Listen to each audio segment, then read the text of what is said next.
Përshëndetje dhe mirë se vini në Rock Hill Community TV me Noli Shonu e TV. Me të vërtet është një nderë e madhë, një kënaqësi e madhe që kur kam kolegë të mi së bashkët me mua që janë dhe udhtojnë inkas prej Maqedonisë dhe vinë në Shtetet Bashkuara të Amerikës. Sot e kemi të ftuar Bekim Adili, është një ndër gazetarët, publicistët dhe autor shqiptar nga Maqedonia, e veriut dhe shkrimtar. Edhe një ndër publicist më shumë të edhe në një gjë më interesant të kam bashkuar shumë vitet dhe je një reportues në televizione, çdo ngjarje që bëhet në vendin tonë ke dëshirë ta shfaqësh në mënyrën si duhet, në mënyrën gazetariske, në mënyrën profesionale siç ti din vetë. Mirë se ke ardhur këtu në Shtetet Bashkuara të Amerikës. Si po qëndron me gjumin? Diçka që të jep energji Amerika dhe rregullohet shumë shpejt edhe pjesa e gjumit edhe gjithçka integrohet shumë shpejt në jetën amerikane, aq më shumë kur mikpritja, ngrohtësia nuk mungon. Në kuptim të kësaj, ngelet t'ju falenderoj juve ty personalisht Noli për këtë ftesë dhe ishte absolutisht një kënaqësi që të jesha pjesë në studion tuaj, të emisionit tuaj dhe në televizionin cilin juve jep një kontribut dhe atë çfarë ju thatë tek reportimi, tek puna e gazetarisë si në çdo profesion tjetër, por them se gazetaria ka një specifik pak më të veçantë se është më shumë një punë pasionante, është një mision, do të thosha ndoshta i lindur, gradualisht pa e kuptuar njeriu që do të jetë gjithmonë jo vetëm i kyçur rreth zhvillimeve dhe ngjarjeve ndodhive me të cilat përditshmëria neve na karakterizon, por që të japi, të ndaj këtë lloj situata dhe zhvillime të cilat ndodhin me qytetarët e komunitetit të ku i takon, duke menduar dhe mendoj se është e tillë me dëshirën për të dhënë edhe kontribut për faktin se zhvillimet ju e dini që në trevat tona shqiptare, sidomos në këto dekadat e fundit, kanë qenë shumë dinamik. Sa shpesh herë atë çfarë ju thatë që shkruaj, po, kam botuar disa libra, nuk jam në shkrimtar, por një publicist në kuptim të një kronologjie, të sjellim domethënë të zhvillimeve të cilat kanë ndodhur dhe që në shumë momente padyshim janë edhe pjesë e krenarisë son, siç janë luftrat e zhvilluara, por edhe periudha tjera me të cilat tani më është mëshiruar edhe jeta jone e aspektit profesional, që nga fëmijëria do të thosha për faktin se vërtet Ballkani është i vogël dhe bota shqiptare gjithashtu edhe më e vogël brenda kësaj botës së madhe, sidomos kur e shikon nga distanca e Amerikës, por është një rajon i cili pavarësisht se shumë i vogël, por me energji për t'u habit shumë të mëdha për të krijuar ngjarje, histori, padyshim dhe problematika me të cilat të neve jemi përballë dhe vazhdojmë domethënë që të na sfidojë koha. Në kuptim të kësaj ka qenë edhe lidhshmëria ime me një nga pjesët të cilat unë i konsideroj dhe janë të tillë si shtresa më meritore e kombit tonë që është mërgata shqiptare. Në ngjarjet e luftës Kosovës kam qenë në Tiranë, kam qenë sapo diplomuar, kam qenë në nga televizionet edhe sot më të fuqishme në televizionin Klan, pata një fat të tillë që përmes një projekti dhe shokëve që të jesha pjesë e atij televizioni aty, por që më pas rodhën ngjarjet dhe zhvillimet edhe pas luftës së Kosovës që u dhanë ato sinjalet dhe shkëndijat e para që do të kemi një revolucion tjetër në Maqedoni dhe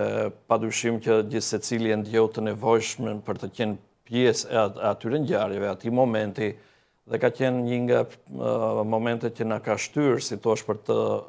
qenë afër këtyre ngjarjeve dhe për të dhënë kontributin e nevojshëm. Kështu që u ktheva në Kërçovën time, nga ku rrjedh me dëshirën dhe vullnetin për të dhënë kontribut në aspektin tim profesional. Në televizionin Gurra kam patur fatin nga ish Indjeri Pronari të hershëm, është televizioni i parë në gjuhën shqipe në trevat e atjeshme privat, dhe kemi dhënë një kontribut për aq sa kemi patur mundësi, modest gjithsesi, por me shpirt e zemër, për të qenë gjithmonë për të njoftuar dhe për të informuar popullatën për faktin se në atë kohë nuk kishin rrjetet sociale, nuk kishin interneti dhe ishte shumë i kufizuar aspekti i marrjes së informacionit. Dhe fati jonë ishte se revolucioni drejtoheshte nga njerëz tan, nga ku kishim edhe burimet e informacionit, dhe në këtë rast mu lajmërua një kërkesë tjetër nga Shtetet e Bashkuara të Amerikës, nga Illinois, nga një televizion radio shqiptare Jeta quheshte, për të dhënë informacione dhe kontribut rreth ngjarjeve që zhvilloshin atje gati të përditshëm. Kështu që bashkë me dhënien e informacionit për televizionin dhe radion e shqiptarëve në Illinois, si thosh, mora dhe kontaktet e para të drejt për drejta me komunitetin shqiptar, ku në vitin 2002 pata kënaqësinë që të kesha një ftesë nderi do ta quaj, në të cilën morra pjesë dhe që aty më pas ishin thuajse të pandara aktivitetet e mia të përditshme atje me pjesën tjetër që kishim të mërgatës këtu në Amerikë dhe në Europë. Ngritëm atë çfarë quhet sofra kërçovare në Chicago dhe më vonë edhe në Zvicër, në perëndim në disa shtete, në Austri, në Itali dhe në vende tjera ku ne kemi komunitet dhe fatkeqësisht tani më është rritur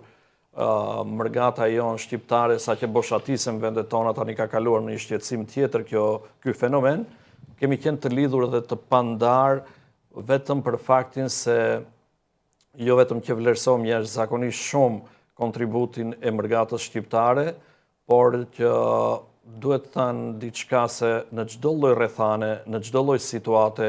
me të cilat është përballë faktori shqiptar, shqiptarët edhe trojve tona etnike në gadishullin ilirik, ta quam sot Ballkani thonë, padyshim se shpresa për të sfiduar ato lloj problemesh mbi të gjitha ka qenë mbështetja dhe ndihma që ka ardhur nga mërgata shqiptare. Në këtë rast dua të falenderoj që ajo vazhdon, është konstante, është gjithmonë, si thua, prezente në çdo aktivitet që ndodh atje, në çdo lloj kauze dhe nisme që nga izolimi që doli Shqipëria me ndihmat e asaj periudhe, lufta e Kosovës, lufta e Maqedonisë, ajo në Preshef, ngjarjet e mëvonshme, çdo lloj projekti dhe aktiviteti i cili realizohet atje, qoftë në infrastrukturë apo i sferave tjera, është e pamundur që mos ketë kontributin e mërgatës dhe diasporës shqiptare, veçanërisht të Amerikës, gjë për cilën ne vazhdimisht duhet ta kemi në konsiderat të mbështetje dhe duhet të jemi mirënjohës, por edhe duhet të përpiqemi që mos lejojmë të shkëputet kjo lloj urlise, për faktin se mbështetja e mërgatës nuk ka qenë vetëm e aspektit ekonomik në kuptim të asaj që ne kemi edhe nevoja të kësaj natyre apo të sferave tjera në situata kritike, por ka qenë, është dhe do të jetë lidhja me diasporën shqiptare si një shpresë për të arritur qëllimet të cilat të gjithë i duam bashkarisht. Pra, mbështetja e mërgatës është më shumë se sa një ndihmes e një momenti. Më kuptoni drejt kur them se diaspora jonë është shpresa e përballjes të sfidave tjera me të cilat na pret koha për situatat të cilat të kalohëm atje. Andoj me konsideratën më të thellë, me përkullsi, i falenderom jashtëmase mërgatës shqiptare në Amerikë, ku kontributi juaj në sferën time dhe tënden është i jashtëzakonshëm dhe vlerësoj shumë. Andaj më lejo që edhe juve t'ju shpreh mirënjohje për ftesën, për punën që realizoni dhe që në këtë ditë tani bashkëbisedom kur përpara 26 vitesh pikërisht në këtë datë të ditës së sotme, Kosova u çlirua, ishte marrëveshja e Kumanovës që quhet ajo në datë 9 qershor dhe në 11 qershor hyri në fuqi kur shqiptarët çliruar dhe me një triumf, me një emocion të papërshkruar ktheheshin në përshpit e tyre në Kosovë, nga ku ishin të dëbuar në përkampe të ndryshme, ishte një moment për jetimi, ishte një emocion shumë i rrallë, andaj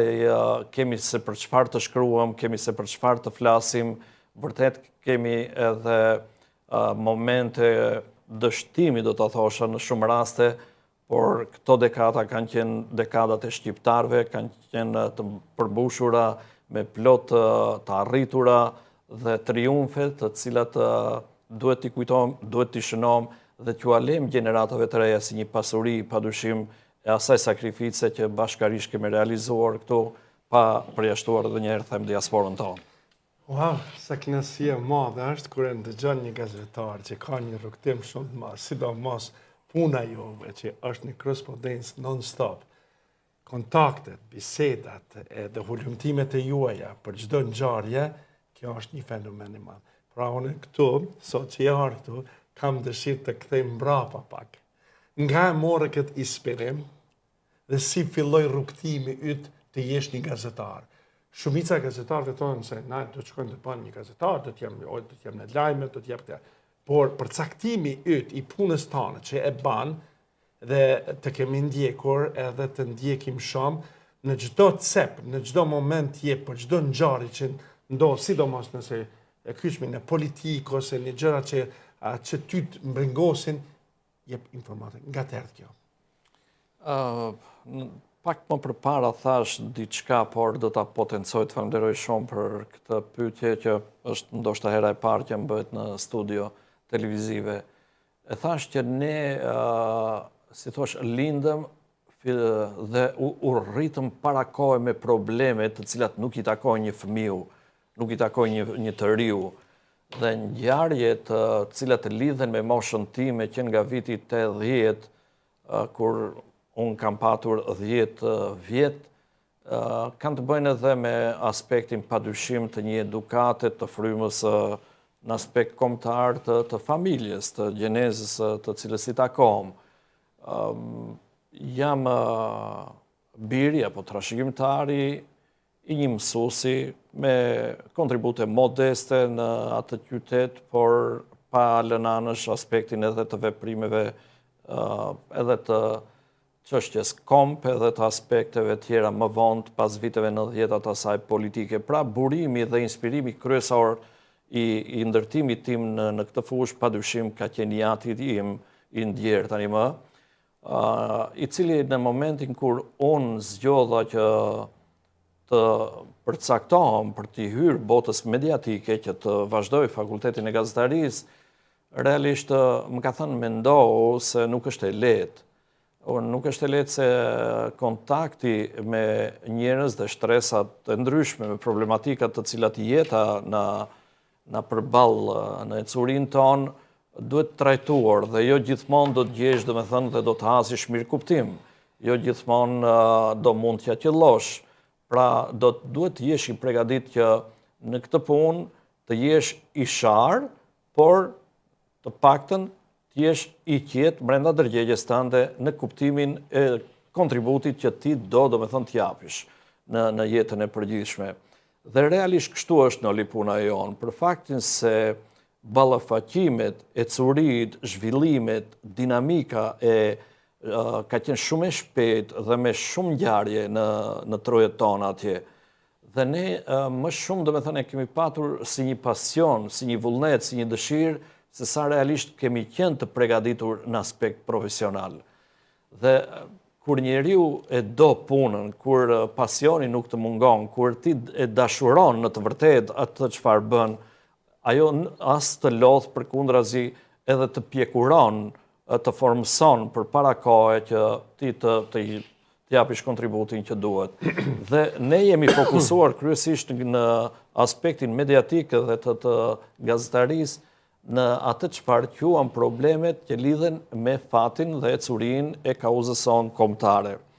Në përgjithësi them 80% të mos më shumë të këtill jemi ne si gazetarë atje, sepse nuk kemi patur atë komoditet që të trajtohem sa duhet edhe lëmi tjera të jetës së përgjithshme, që janë të aspektit social, problematikat të tjera, qoftë edhe të kulturës, sportit apo të fushave tjera. Kështu që televizionin cilin kam drejtuar unë për gati 20 e kusur vite, jem përpjekje të ndërtoj një laramani të shumë aktiviteteve, edhe të aspektit kulturor dhe për fëmijë dhe por paveçuar këtu do të thotë se alfa omega apo kryefjala e gjithë punës sonë ka qenë padyshim politika dhe zhvillimet politike të cilat janë lidhur me të arriturat tona në aspekt kombëtar, dhe e thash do me thënë që një pjesë tjetër ka qenë padyshim edhe mërgata jonë. Kolonat në të cilat unë jam përpjekur, sidomos në 2 dekadat e fundit, që të respektoj dhe që të jenë prioriteti punës sime, ka qenë ngjarjet historike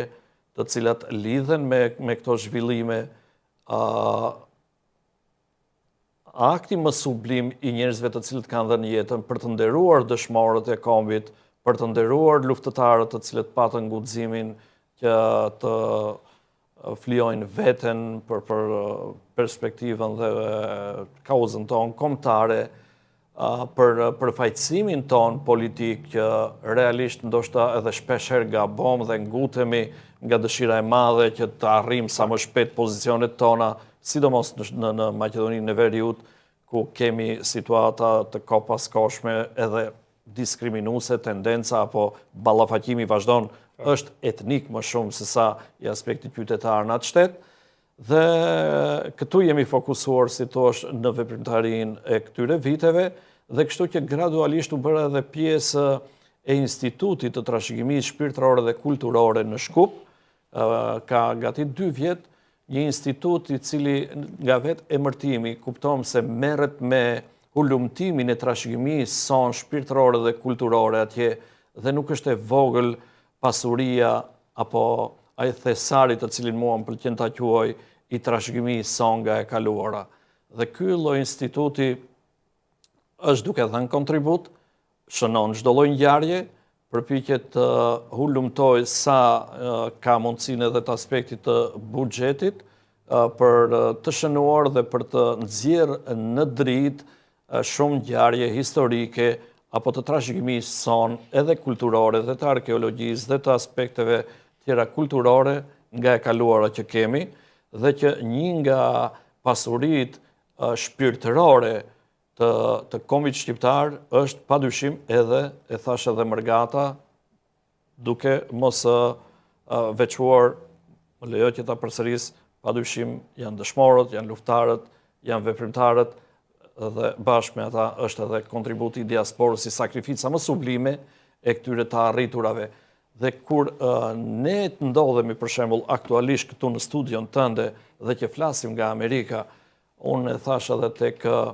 ishim të ftuar tek Vatra në një takim në një takim të një promovimi të librit të një diplomati nga Kosova i Merladrovsit, dhe ishte një vepër e cila më pëlqeu për faktin se bëhej fjalë për linjat politike dhe diplomatike për shtetformimin që duhet të ndjekim ne. Në kuptim të kësaj nuk mund të anashkalojmë asnjëherë detyrimet që ne kemi ndaj vendlinjës, kur them ne, klasa jonë politike, ne që punojmë atje dhe që japim atë kontribut, por që duhet me shumë përkushtim të jemi të kujdesshëm për të mos devijuar nga ajo çfarë është kardinale për çështjen shqiptare. Dhe kush është ajo që nuk duhet harruar? Është gjaku i derdhur dhe sakrifica. Dhe këto të dyja janë, domethënë, nga luftëtarët dhe nga diaspora jonë unike. Në kuptim të kësaj, kur nga kjo distancë shikojmë veten tonë në pasqyrë, shohim shumë defekte dhe jo vetëm Vatra, edhe ju, edhe puna e mërgatës sonë e diasporës shqiptare është një moment nga ku ne duhet të reflektojmë në kuptimin e asaj se si duhet dashur atë dheu pa interes. Ju e keni dashur dhe vazhdoni ta duani pa interes. Ju nuk jepni mbështetje, ndihmë dhe gjithçka tjetër për të marrë funksione atje. Jo, ju nuk jeni të interesuar as pak, jetën e keni këtu. Kjo është ajo çfarë është e sinqertë, është e çiltër, është diçka e shenjtë që duhet respektuar dhe duhet vlerësuar, por dhe duhet marrë në konsiderat nga ne që jemi atje, që vërtet një detyrë që marrim, ta marrim duke dashur për të dhënë kontribut dhe jo për të marrë privilegje nga një pozicion apo nga një funksion që na jepet. Dhe mendoj se në këtë drejtim instituti në të cilin jam unë, jep vërtet, do me thënë, shpirtërisht për aq sa ka mundësi, pa interesa, atë çfarë thash që duhet dashur pa interes vendi atë dhe kombi, në të mirën e përgjithshme që të bëjmë një punë e cila do na nderojë të gjithëve dhe që ky institut uroj e shpresoj që të ngrihet në nivel akademik, për faktin se kemi një bashkëpunim me 2 akademitë tona në Prishtinë dhe në Tiranë, është një institut i cili grumbullon tani më njerëz të pendës dhe të mendjes, dhe që mund të dhe duhet të shndrohet në një avangard të ecurisë më tutjeshme, qoftë edhe si një korektor i politikës apo një udhërfys se si duhet unifikuar, se si duhet bashkëpunuar dhe se si duhet pranuar njëri tjetrin ashtu siç jemi, se nuk mund të ndryshojmë, por duhet i përshtatemi dhe duhet që në emër të gjithë kësaj sakrifice të dimë të ndërtojmë politika afatgjate në kuptim të një platforme të përbashkët në pikat kardinale. Ajo çfarë neve sot atje na mungon, si thua, një përplasje e pa kuptim që na ndodh në politikë dhe që ka lodhur qytetarët e rëndomt, dhe ajo çfarë më frikson është se mos lodheni dhe ju një ditë me ne, se atëherë do të kemi problem. Atëherë, do t'ju pyes me qenë se ju në televizion jeni për shumë vitesh, ne i tregon një moment kur ke pasë më të vështirën të raportimit, edhe një moment kur e ke pasë më të këndshme të raportimit që ke raportuar,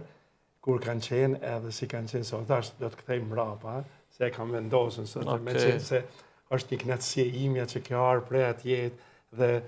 me të vërtet për shkëlqen edhe po na jep një leksion shumë të mirë gazetarëske për mediat tona shqiptar-amerikane që jemi këto. Leksion vështire kam, por rrëfejmë atë çfarë ne kemi kaluar edhe atë çfarë mendojmë gjithmonë duke u prirur nga aspekti pozitiv i fjalës së shëndosh që themi. Sa i takon aspektit të përshtypjeve të një momenti më kritik dhe më të këndshëm që sjell një emocion gëzimi, mund të jenë disa, se thash që zhvillimet kanë qenë marrëmend se unë kam botuar edhe një libër për pjesën e ngjarjeve të zhvilluara në vitin 2001, për faktin se çdo ditë kemi dhënë informacion, ato informacione fatmirësisht i kam ruajtur dhe kemi një lloj kronologjie të përditshme të zhvillimit të luftës në teren, të aspektit diplomatik, të vizitave të ndryshme që ndodhin në atë kohë derisa u arrit ajo çfarë quam marrëveshja e orit. Dhe në kontekst të kësaj, padyshim që ajo çfarë më shumë t'i na gëzonte dhe që na përcillte një emocion ishte i papërshkruar ishte kur unë personalisht apo ne si staf merrnim direkt informacion nga shtabi i UÇK-s, nga njerëz të cilët kishin edhe përgjegjësinë e fjalës dhe përgjegjësinë e luftës e cila zhvilloheshte, kur nga ato kishim lajme të aspektit pozitiv se zhvillimi i ngjarjeve në teren është në rrugën e dur. Këto lloj emocionesh dhe derisa erdhë tek një lloj triumfi i cili lidhet fillimisht me luftën e Kosovës, më pas padyshim edhe i arritjes së marrëveshjes orit që nuk plotsojnë të gjithë atë çfarë janë aspiratat e kombit shqiptar. Lufta dhe synimet kanë qenë padyshim i dim ne të një kërkese e cila zgjidh kauzën e çështjes së shqiptarëve përmes bashkimit. Por jo gjithmonë mund të arrish atë çfarë synon, në një moment duhet edhe toleranca është një mjet kompromisi që për të hikur më të keqes, dhe ne duhet të kuptuar dhe duhet të thënë që këtu pa anashkaluar kontributin e madh të Shteteve të Bashkuara të Amerikës, të NATO-s, të vendeve tjera mike të Bashkimit Evropian që do ta kishim të vështirë për të arritur fitoren e Kosovës, pavarësisht se nuk u pajtuan një pjesë me atë çfarë në Rambuje, u arrit marrëveshja, qoftë edhe me marrëveshjen e Kumanovës, cilën e tham përpara 26 vitesh që ka ndodhur, qoftë edhe me pakon e Atisarit, e cila i hapi rrugë për shpalljen e pavarësisë të cunguar dhe të kontrolluar Kosovës. Megjithatë, nuk mund të themi që se nuk janë të arritura historike, siç është edhe marrëveshja e Ohrit, se ka qenë e pa imagjinuar që në kancelarit e vendeve botërore, të atyre që kanë vendimarrje në politikën botërore, të jetë agjend problemi i shqiptarëve të Maqedonisë. Pse e them këtë? Për faktin se në marrëveshjen e Ohrit, që është një kapital jashtëzakonisht shumë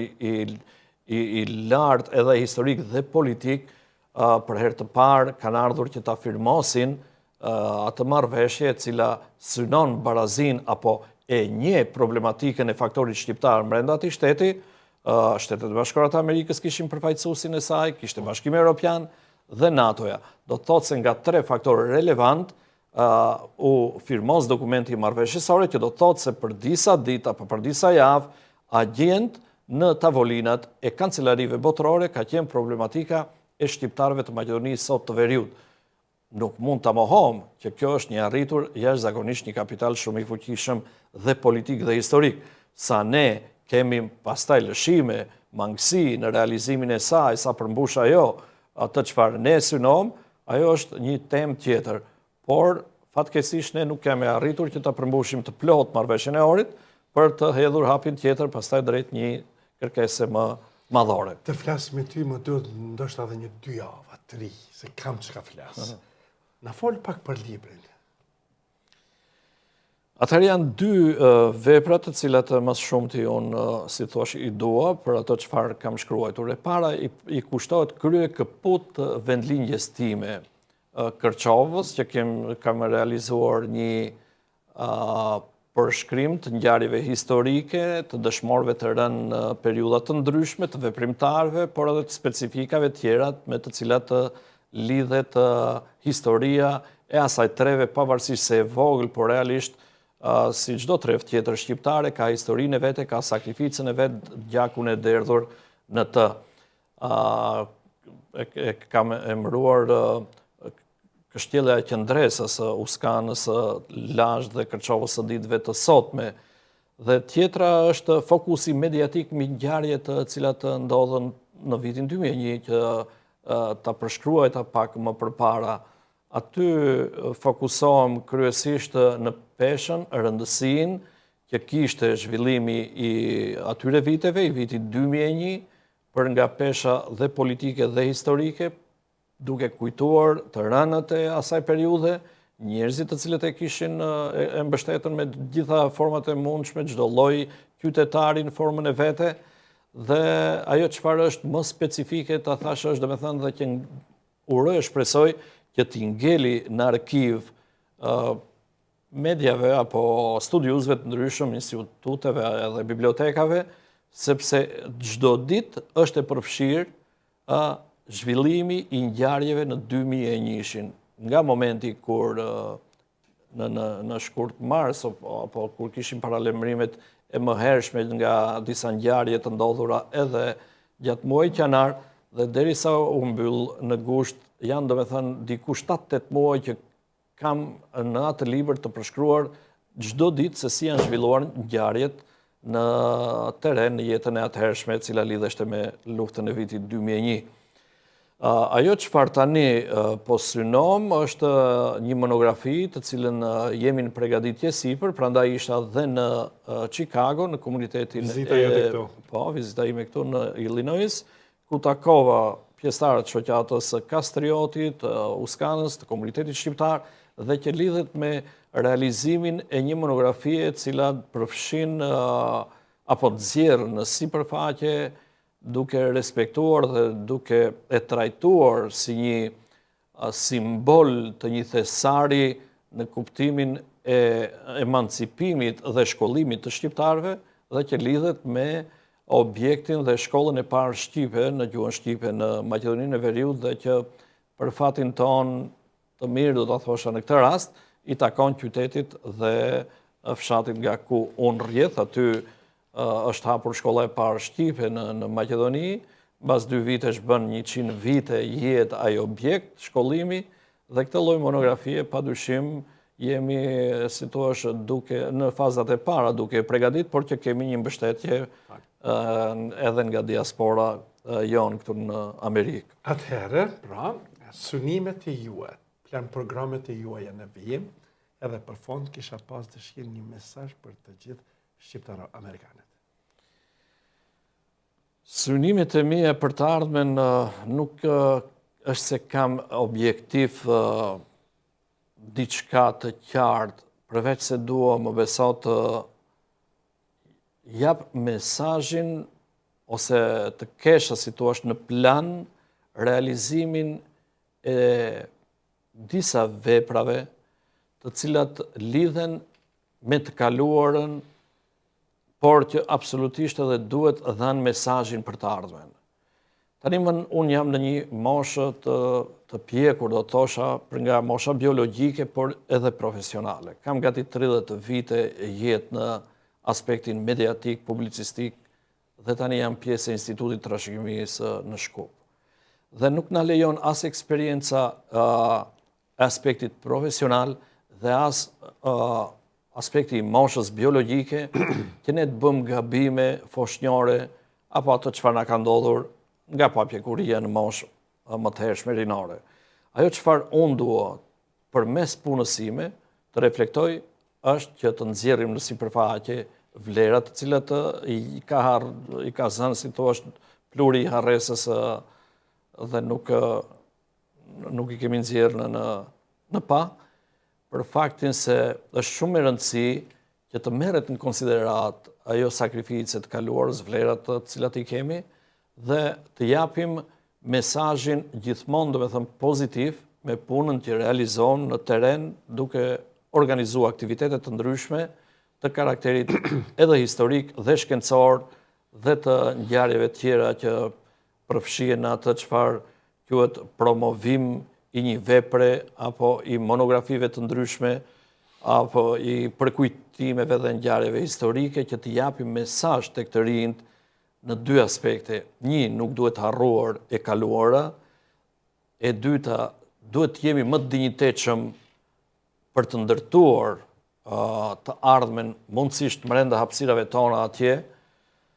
dhe e treta që mos mohon veten, mos kemi frikë nga ajo çfarë ne jemi, përkundrazi,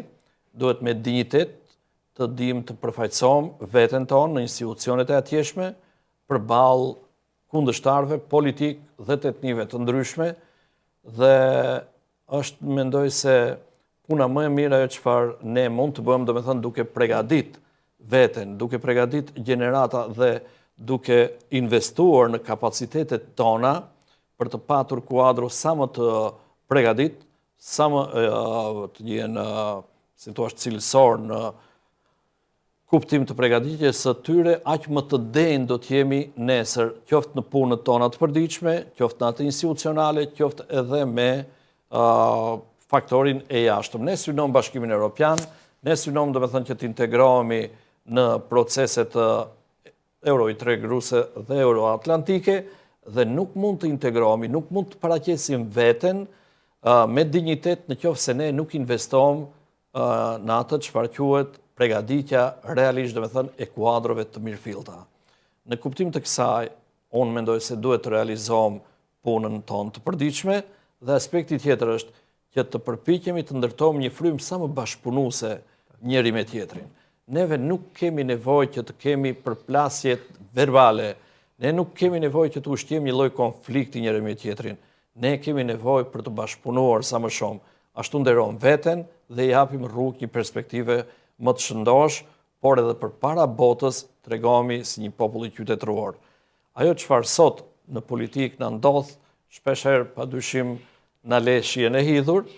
andaj në këtë aspekt do të përpiqem që gjithmonë të jap kontribut në një lloj unifikimi, si thua, zëri jon sa do jetë i ndëgjuar, ajo është punë tjetër, por detyra jonë është, domethënë, që të mundohemi të ndikohemi tek gjeneratat e reja, që të dinë divergjencat, të diskutojnë në tavolinë dhe jo një mendim i kundërt kthejnë në armiqësi raportet njëri me tjetrin. Kjo nuk na nderon dhe as nuk ndërton perspektiv në tërësi për t'i shërbyer asaj çfarë quhet e mira e përgjithshme. Atëherë do të them, të dhash Zoti ymër edhe shumë më shumë, me të vërtet kombion shqiptar ka nevojë për njerëz si ju, talenti yt dhe puna jote e palodhshme, gjithmonë të vijat. Pra, ishte kënaqësia ime sot në Rakel Community TV që e kishim Bekim Adili. Bekim Adilin, siç thash, gazetar, publicist, njeri i shquar nëpër media. Të falenderoj shumë edhe ishte kënaqësia ime që ishe sot me mua. Faleminderit për ftesën, Oli, të uroj edhe ty punë të mbarë në këtë mision. Unë do ta quaj të shenjtë, jo vetëm se është i joni, por realisht i është i atill se nuk është ajo çfarë ty të mban këtu pagesa, por është shpirti